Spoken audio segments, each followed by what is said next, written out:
Inference Plus Story Short number 29, Series B.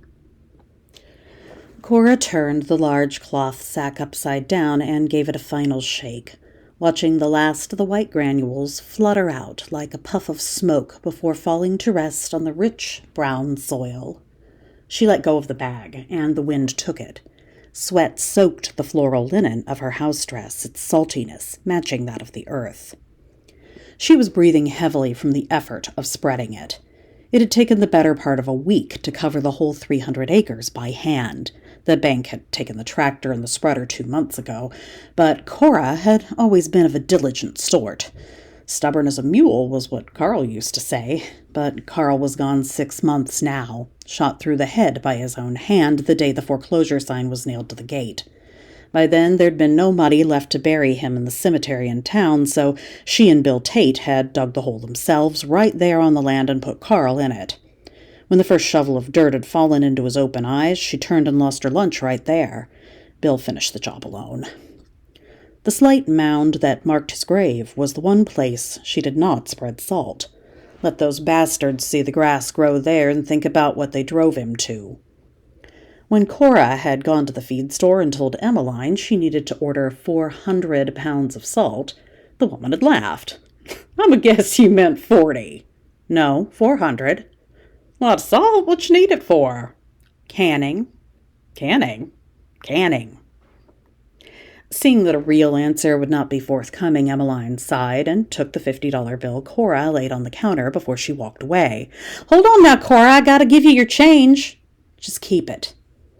Emmeline hesitated before pulling it towards her and placing it in the cash box. "Very generous of you. I'll send Jimmy out with it day after tomorrow if that suits." It had been the last of the money, but Cora no longer cared. She had no need of it for herself now. They'd taken it all from her. Might as well have the money, too. Better it went to Emmy and Jim's pockets than into the hands of the fat devils at Fairview Bank and Trust. Cora looked out at the dry remains of another failed crop, the failure that had been the final failure in a long line of failures. Even now she could see the beauty in its gentle rolling hills. This had been Carter land for 4 generations and still was, no matter what the bank had to say about it. She'd read a poem once, back in school, that said, "I think that I shall never see a poem as lovely as a tree." And it was a sentiment she felt deep in her bones. Cora had never been much of a scholar, but that line so perfectly expressed her love for this place that she thought of it every time she gazed out upon it. She marveled, as she always did, at the pink fingers of light drawing down the twilight, and felt her heart squeeze. It ached for the loss of the land, and for all the other loss that came with it. She and Carl had married late in life, sweet surprise that came after she'd lost all hope and resigned herself to spinsterhood. There had been no children, but this place and one another, had been enough to fill her.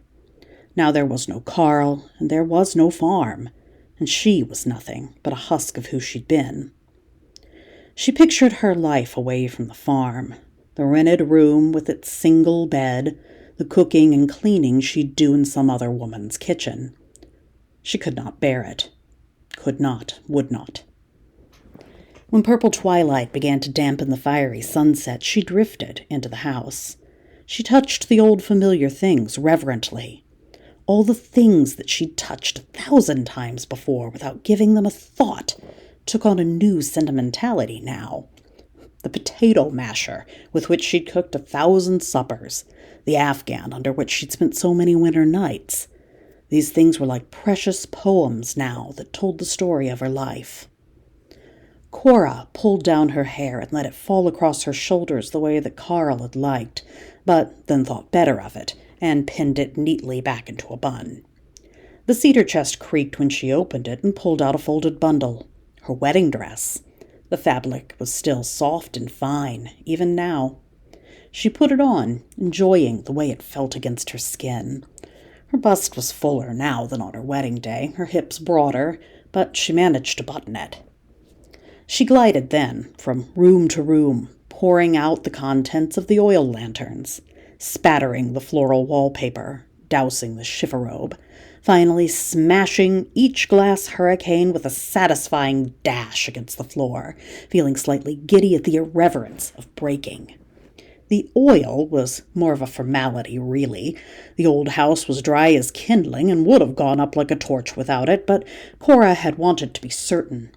She lit the match and dropped it with no more care than she'd drop a handkerchief. Unlike a handkerchief, she would not stoop to pick up the blazing match as it whispered through the rooms. The barn was silent as a tomb the animals auctioned off months ago, the stalls open and empty in the fading light. Even the hayloft was empty, that too sold in a desperate attempt to hold back the wolves for another week, another day. In the end, it hadn't mattered. Cora had been practicing with the rope for a week, sitting on the porch at night when it was too dark to walk the fields. She'd never been much good at knots. It had been Carl's job, but practice made perfect, and she twisted the rope as expertly as any rodeo cowboy. She only knew the one knot, but it was the only one she needed. She reared back and heaved it over the beam, and it caught on the first try, which seemed like a benediction from the Almighty for what she was about to do. Cora filled the tin lantern to the brim with the last of the lamp oil and did not replace the cap. She lit the wick and dropped the match, which fizzled out on the worn floorboards. No matter. This time it wasn't the match that had to do the work. She balanced a stack of wooden crates like a child's building blocks to form a rickety tower, then climbed the shaky structure until she stood atop it like a mountain climber at the summit of a peak. The house had grown into an inferno, and the heat of it warmed her as she slipped the rope around her neck and pulled it tight. One hand still gripped the brimming lantern as she closed her eyes and fell down, into the night.